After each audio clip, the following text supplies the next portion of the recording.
geschrieben, weil ich kann mich einfach nicht entscheiden. Ja, woran hapert's denn? Ich finde zum Beispiel, also... Soll ich dir noch mal ein paar aufzählen? Also, Nektomal, Dicta, Nidoran, Menki, Pisaflor, Radfratz, Ibitak, Taubsi, Golking, Glitzer, Dragoran, Nebulak, Punita, Aquana, Quapus, Madbo. Stardew Valley, Stardew Valley, Stardew Valley, Stardew Valley, Butch Bop, Butch Bop, Butch Bop, Butch Bop, Stardew Valley, Stardew Valley. Oh yeah. Hallo und herzlich willkommen zurück zu Butch Bob 42 Spielen Stardew Valley. Mein Name ist Butch. Und mein Name ist Bob. Ich hab gelernt, wie man Kartoffel... Ah ne, ich wusste schon, wie man Kartoffelpuffer macht. Der kam völlig unerwartet. Das war gar nicht so geplant. Abigail steht vor meiner Tür. Warte. Hi, ich wollte mich nur für gestern entschuldigen. Du verstehst vermutlich, was passiert ist. Oh ja, die Geister haben gesprochen. Okay, tschüss. Was, echt? Dafür ist sie jetzt extra hergekommen. Cool. Und ich hab Post. Lieber Herr Bob, letzte Nacht hat sie einen Joja-Mitarbeiter. Achso, ja, 1000 G. Ja. Stelle ich Abigail in Rechnung. So, fahre fort mit der Anmoderation. Und wir spielen Stardew Valley. Wir spielen Stardew Valley. Wenn euch das gefällt, lasst gerne ein Like da, lasst ein Abo da und aktiviert die Glocke. Damit wir euch noch öfter ins Ohr Bäuerchen machen können. Voll unhöflich. Warum machen wir sowas? Ich werde mal jetzt hier ein Feld für 100 Melonen anlegen. Oh, ich helfe dir mal. Direkt vor deinem Haus. Warte mal, aber so wenig Gras wie möglich. Nee. Ey, komm, wir brauchen das doch jetzt. Also es sind 100 Melonen, da müssen wir doch hier Platz machen. Ne, hier haben wir doch. Hier ist doch voll viel frei. Ja, dann muss ich immer so weit runterlaufen. Oh nein. Oh doch. Okay, 9, 18, 27, 36, 45. Vergiss die Sprinkler nicht, ne? Nee, wir haben nicht mehr genug Zeug für Sprinkler. Nicht mal normale Sprinkler? 54, die bringen gar nichts. 63.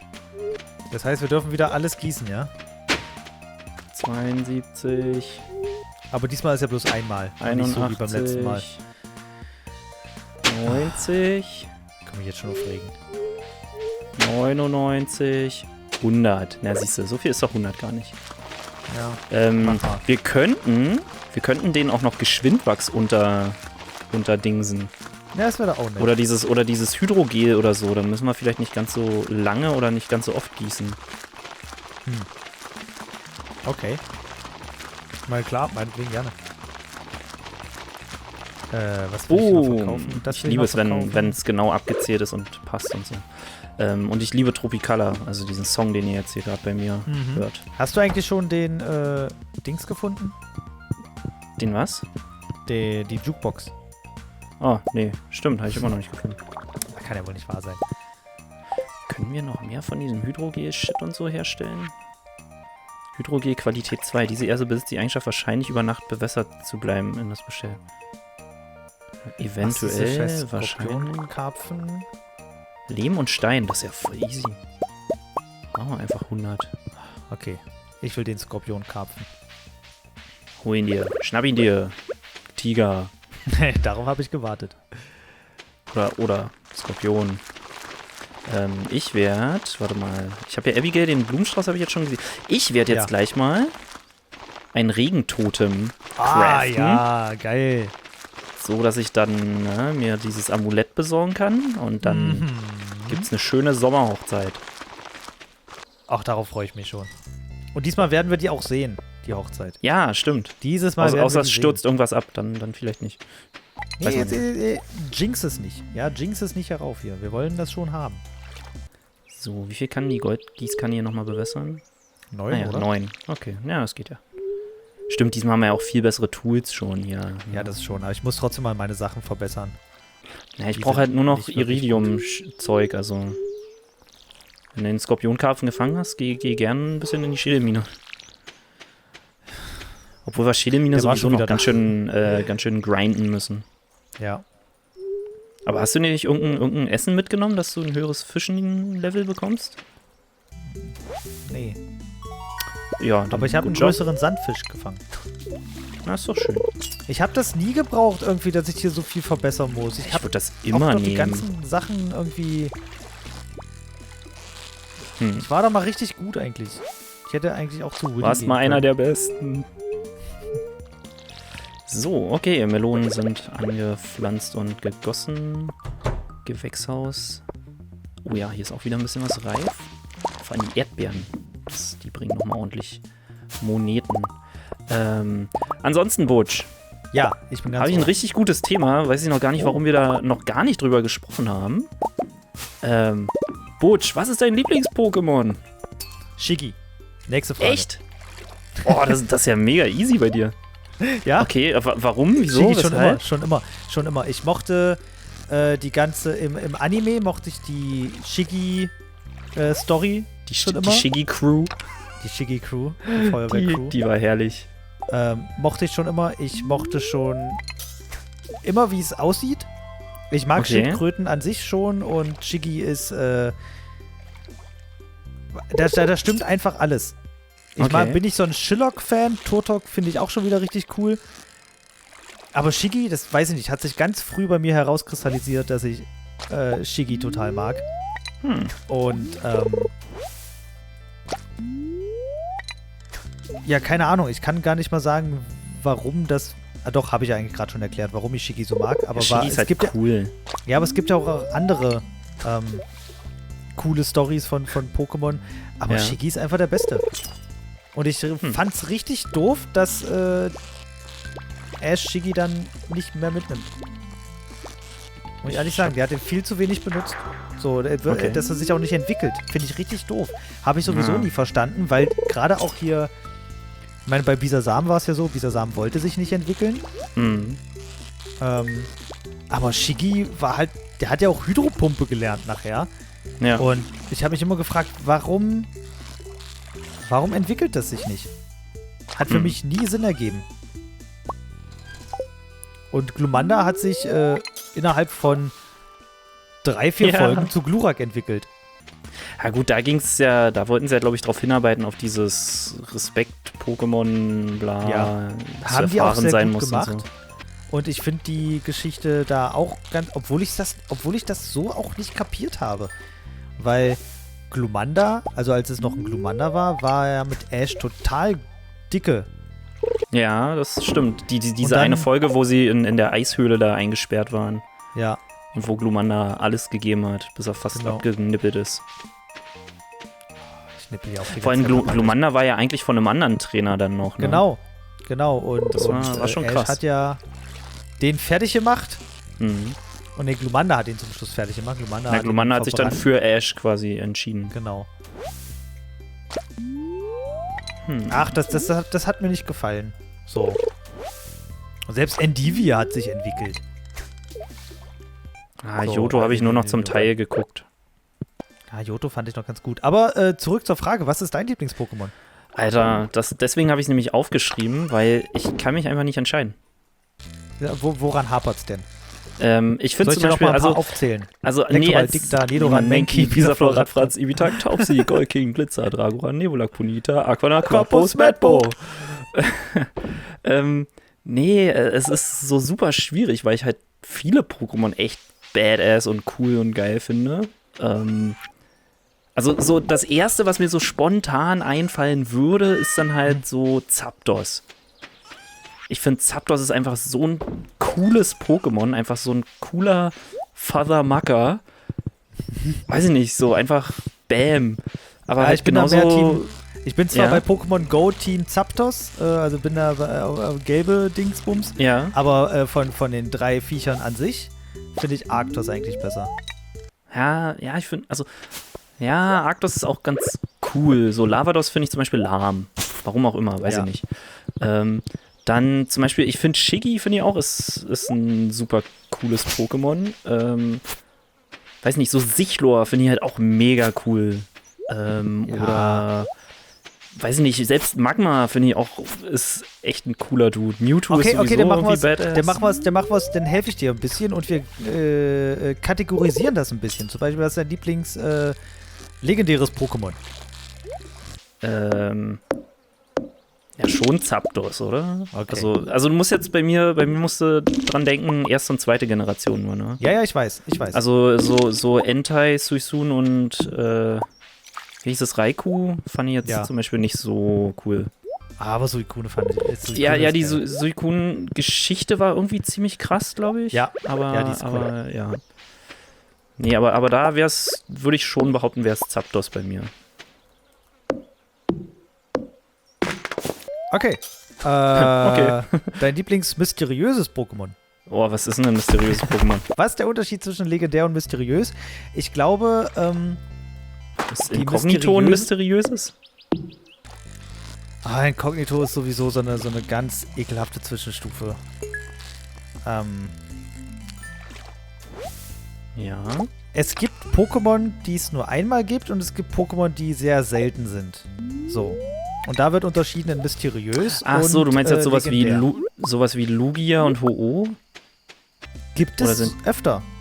Gibt es ja tatsächlich Echt? öfter. Oh, okay. Ja. Und das ist das Krasse. Arctos, Zapdos, Lavados gibt es auch öfter. Okay. Und das wird allerdings nicht so wirklich erklärt. Also im Anime jedenfalls nicht und auch in den Spielen ergibt das alles überhaupt keinen Sinn. Die Einteilung in mysteriös und legendär. Okay. Mew zum Beispiel soll es ja auch öfter geben. Ach so. Mew ist aber ein mysteriöses Pokémon. Mewtwo gibt es nur einmal und Mewtwo ist, glaube ich, Gut, ist ja geklont, also da ergibt ja. das ja irgendwie Sinn. Ja. Ach, das ist so eine ganz weirde Geschichte. Ich habe immer noch nicht diesen dämlichen Fisch gefangen, Alter. Und jetzt ist dunkel, jetzt kommt sowieso nichts mehr. Ich gehe morgen, bevor ich in den Dings gehe ich zu Willy und kaufe mir mal so ein paar. Also was ist jetzt Mysteriöses? Ist jetzt was? Ja, ich muss noch mal nachgucken, weil es gibt zum Beispiel auch Du wolltest das mir Pokémon- helfen, ne? ja, Das das hilft habe ich grad auch nicht. gesagt, weil ich selber nicht weiß. Das war eigentlich nur eine Spaßfrage. Ach so. Aber sagen wir mal, was ist dein Lieblingsseltenes Pokémon? Zapdos. So. Ja. Dann von den dein Lieblings-Starter-Pokémon. Ich sag mal so, ich habe damals schon Glumanda genommen. Find aber, glaube ich, Shiggy eigentlich doch ein bisschen cooler. Also Bisasam auf keinen Fall. Pikachu auch nicht. Endivia auch nicht. Feurigel und Kanimani sind halt auch schon recht cool. Also Kanimani ist halt durch den Anime habe ich das echt auch richtig gern gewonnen, weil es ist so verrückt, das Vieh.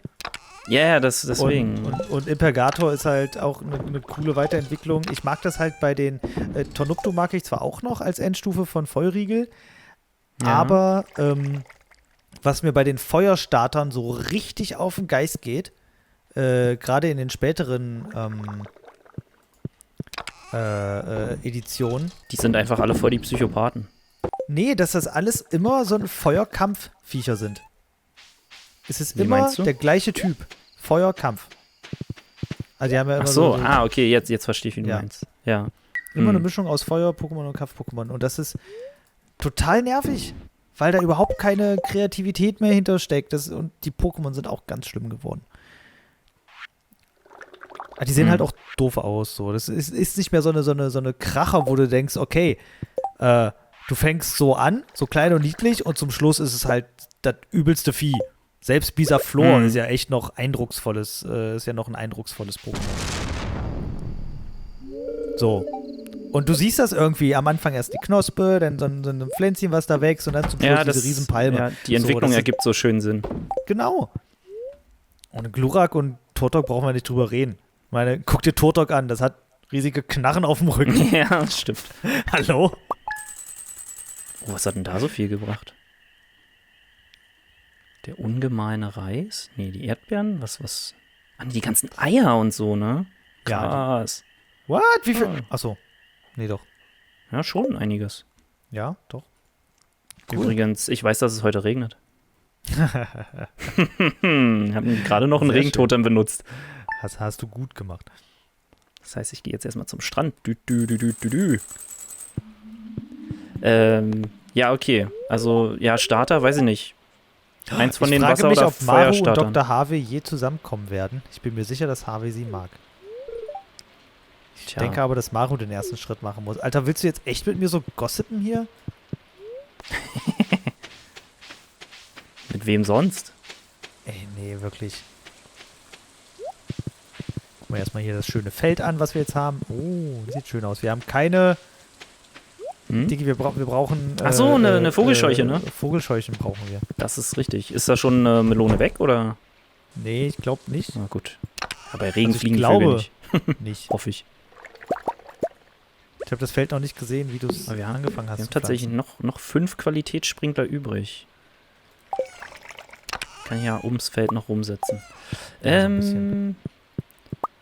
Ja, okay. Ja, Also ansonsten- Starter-Pokémon, also Feuer- und Wasser-Pokémon. Aber ihr Ja. könnt mich jetzt echt nicht zwischen Shigi und Lumanda oder so entscheiden, ne? Ja, das ist ja aber okay. Ist ja aber okay. Ja, aber jetzt wissen wir immer noch nicht, was mein Lieblings-Pokémon ist. Ja, das ist auch schwierig. Das ist ja auch schwierig. Ich mag zum Beispiel auch Morlord. Ach so, ja. Ja. Ist jetzt nichts Besonderes, aber irgendwie mag ich das Vieh. Ich mag auch Woing genau. Ja, natürlich.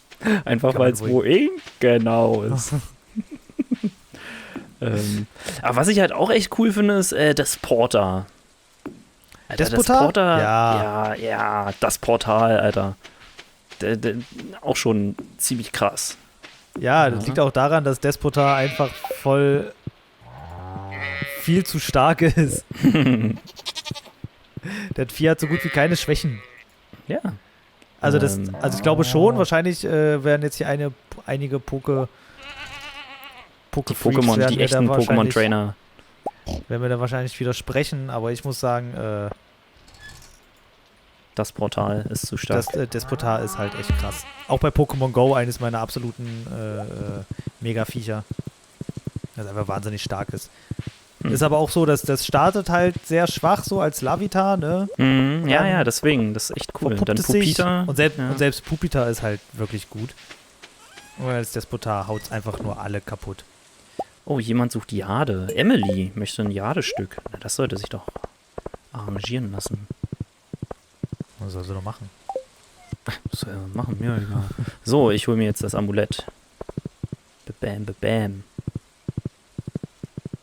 Hast du den Skorpionenkarpfen mittlerweile schon gefangen? Nein, ich wollte zu Willi. Ach scheiße, brauchst ja gar nicht mehr probieren. Aber wir haben das ist doch, schon vorbei. noch Dreher und so alles da. Ja, aber die Aufgabe ist ja auch schon vorbei. Alter Seemann, ich habe dieses alte Amulett zu verkaufen, aber irgendwas sagt mir, dass du nicht bereit dafür bist. Was? Bom, bom, bom, bom. Ach, muss ich erst die anderen beiden Herzen auch noch voll kriegen bei Abigail? Befürchte, ja. Ich dachte, dass ich das so schon bekäme und die... Ah nee, die anderen Herzen kommen ja erst dazu, wenn ich richtig mit ihr verheiratet bin. Oh, dann muss ich mir ja noch ein bisschen Mühe geben. Ist nämlich gar nicht so einfach. Ich habe das schon hinter mir. Ja gut, ich meine, das wird jetzt noch 1-2 Tage dauern und dann lasse ich es halt nochmal regnen. Make it rain, ey. Make it rain. Ja, deswegen, Lieblings-Pokémon ist bei mir einfach schwierig. Okay, verstehe. Es gibt halt Pokémon, die ich echt cool finde und es gibt Pokémon, die ich halt richtig lahm finde. Aber deswegen habe ich So, mich, vielleicht auch deswegen habe ich mich schon vor vielen, vielen Jahren Sehr früh festgelegt. Sehr früh festgelegt und bin auch sehr zufrieden mit meiner Entscheidung. Shigi Beste. Ah, jetzt Team habe ich ein Shigi. Herz mehr. Nur weil ich sie angequatscht habe. Sehr gut. Versuch's normal zu kaufen. Ich versuche es einfach mal. Ich meine, scheiß drauf. Welches, und ihr könnt auch mal in die Kommentare schreiben, welches denn euer Lieblings-Pokémon ist. Das würde mich sehr Ja, auf jeden interessieren.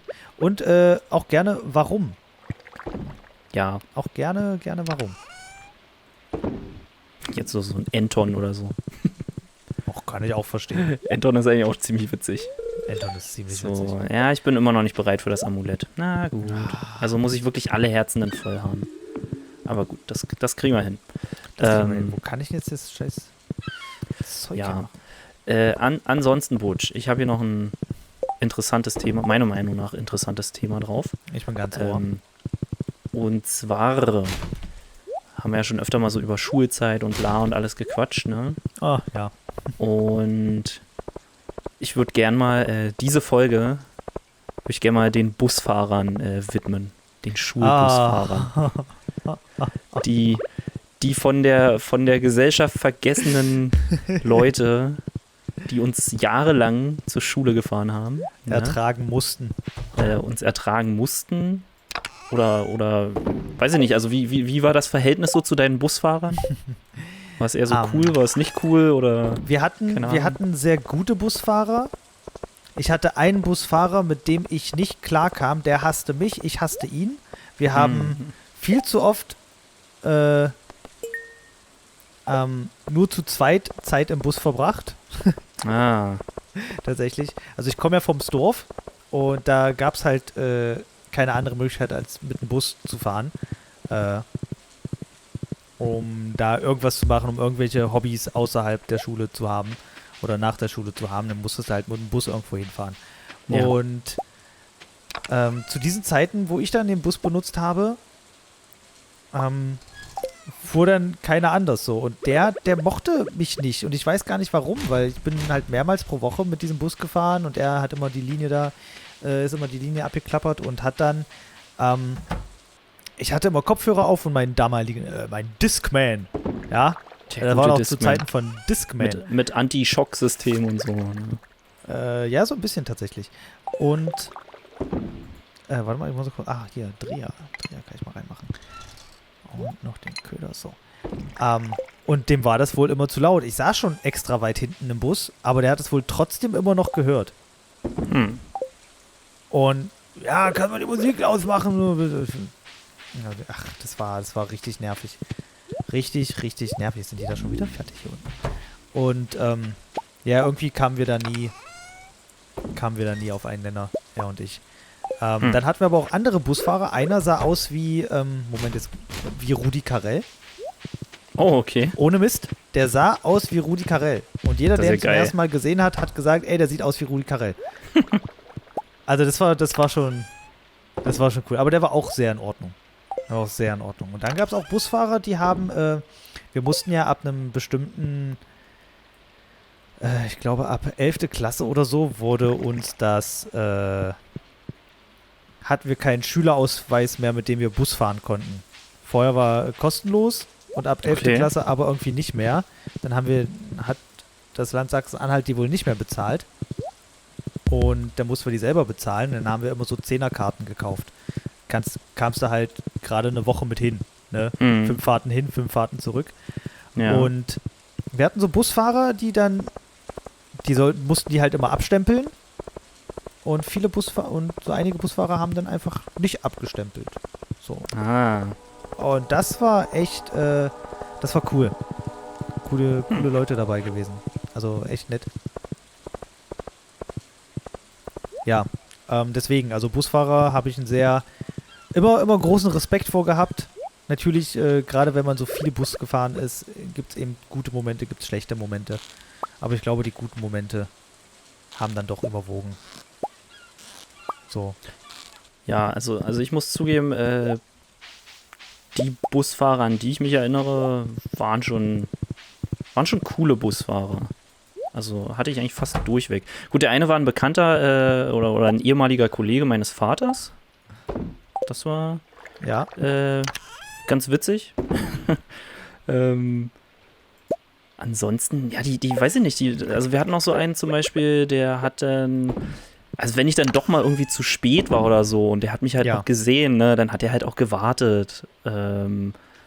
Oder, ja, weiß ich nicht, also so, ne, oder mit manchen konntest du dich auch, also eigentlich soll man das ja nicht, ne, Kinder, nicht während der Fahrt mit dem Busfahrer sprechen, aber mit manchen konntest du dich auch einfach echt gut unterhalten. Ja, weiß ich nicht, und ich habe dann so nur die Vorstellung gehabt, so, also wenn du dich so in die Rolle des Busfahrers so reinversetzt, so, ne, du fährst diese Kinder so die ganze Zeit und meinetwegen unterhältst dich auch mal mit denen und irgendwann machen die halt ihren Schulabschluss und sind weg. Ja, du hast ja so, jahrelang mit denen zu tun, ne? Ja, irgendwie schon so, ne? Und da dachte ich mir so, Mensch, ey, schon irgendwie die armen Busfahrer. Also, weiß jetzt nicht, ob denen das irgendwie so nahe geht oder so, aber wenn man sich so reinversetzt, also ich könnte mir halt vorstellen, so zu Lehrern hält man vielleicht noch eher irgendwie mal so, weiß ich, wenn da so ein Abi-Treff, Klassentreff oder so ist und so, ne? Dann sieht man vielleicht auch einen Lehrer mal. Aber so ein Busfahrer halt nicht, ne? Das stimmt schon. Also Und die das sehen ist dann mir ja das, wirklich über Jahre irgendwie aufwachsen, Ja, ne? Ob ja, die jetzt deswegen. mit dir zu tun haben oder nicht. Aber gerade, es war ja auch so, dass man die Busfahrer auch gegrüßt hat, wenn die jetzt an einem vorbeigefahren ja, sind. auf jeden ne? Fall. Also das, weil sich das wirklich so entwickelt. In einer Großstadt hast du das wahrscheinlich eher nicht Ja, gut, so. da eher selten. Aber wir können halt nur von unserem Dorfleben reden, ne? Da Ja. kommt das schon doch vor, dass man dann. Man kennt sich halt, man kennt die Gesichter. Es gab auch einen Busfahrer, oder manchmal haben die es auch so gemacht, dass der mich dann an meiner Straße rausgelassen hat. Und nicht an der Versicherungstechnisch schwierig, aber trotzdem irgendwie cool. Ja, natürlich. Also das war schon cool. Der hat ja auch gesagt, ja, ey, wenn ich irgendwie dran vorbeifahre, wo ihr raus müsst, dann sagt Bescheid. Dann lasse ich euch da raus. Voll nett.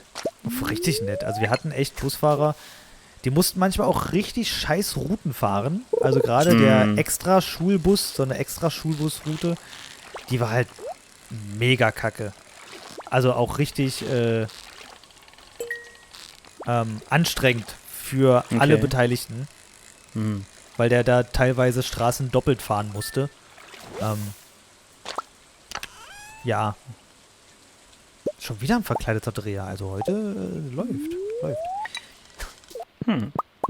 Ja, deswegen, ja, mir ist das erste Mal so richtig bewusst gewesen oder geworden, als ich dann, Führerschein und mit dem Auto und bla, und dann bin ich halt diesem Linienbus, mit dem ich zur Schule gefahren bin, so quasi entgegengefahren. Und da habe ich halt diesen einen Busfahrer dann so gesehen und habe den aus dem Auto raus gegrüßt und der hat mich halt auch gegrüßt. Und da dachte ich mir so, ja, okay, also weiß ich nicht, ob er jetzt nur so gegrüßt hat oder ob er mich wirklich erkannt hat oder irgendwas. Aber da dachte ich mir so, hey shit, Mann, du hast ihm quasi nie Tschüss gesagt oder sowas in die Richtung. Also es war halt so, bist dann halt einfach weg. Ja, sagt man auch irgendwie, da denkt man gar nicht dran, ne? Busfahrer sind wirklich die Vergessenen.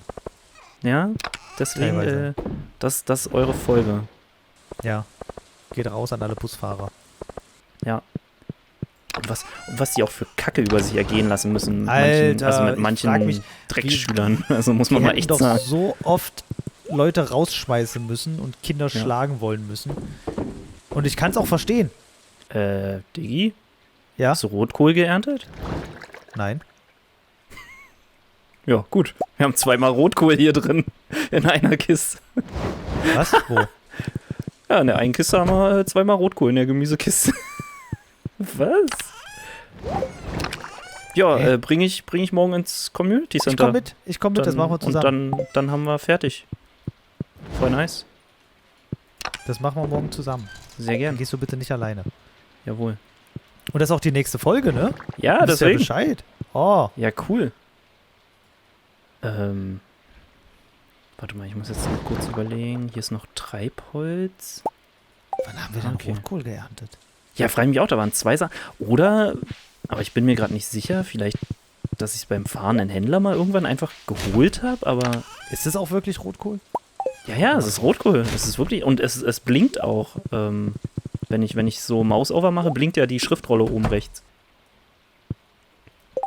Okay. Dann haben wir wohl Sauerkraut. Dann gibt es Rotkohl, wohl Sauerkraut. Oh, Sauerkraut ist auch geil. Ich habe gerade Sauerkraut gelesen. Ja, Sauerkraut ist cool. Ich mache heute Sauerkraut. Geil.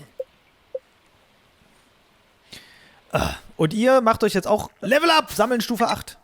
Ja, nice. Nicht Oh, schlecht. was hat denn hier so viel gebracht nochmal? Ah, die Tierprodukte, ne? Die ballern schon. Ah, gut warte, rein. Und das Lachsbeerengelee. Ja. Ja. Ja. Ziegenmilch. Nicht schlecht. Okay, Fischen okay. auch wieder ganz gut. Ja. Läuft doch. Auf jeden Fall. Okay, wir sehen uns in der nächsten Folge wieder. Dann wird das Community Center beendet. Also hier bleibt dran, ne? Wird spannend. Was auch spannend ist, sind unsere Amnesia-Folgen. Guckt doch mal unser Amnesia-Let's Play. Da kacke ich mir selbst, wenn ich die Videobeschreibung mache, kacke ich mir da immer noch ein. Also. Wenn ich die Folgen schneide, kacke ich mir teilweise ein, beziehungsweise ich vergesse dann irgendwas zu schneiden oder aufzuschreiben, weil ich so gespannt zugucke, ey, ganz ehrlich. Dabei weiß ich, was passiert. Das ging mir auch schon so, dass ich die Folge geguckt habe und dann gemerkt habe, scheiße, ich habe schon wieder kein Kapitel gesetzt. Ja. Und dann muss ich erstmal wieder 5 Minuten irgendwie zurückgehen, weil es einfach wirklich spannend ist. Das ist sehr spannend. Wir können es nur empfehlen, guckt das. Ja. Guckt das alles. Bis zum nächsten Mal. Euer Butch und euer Bob. Tschüss.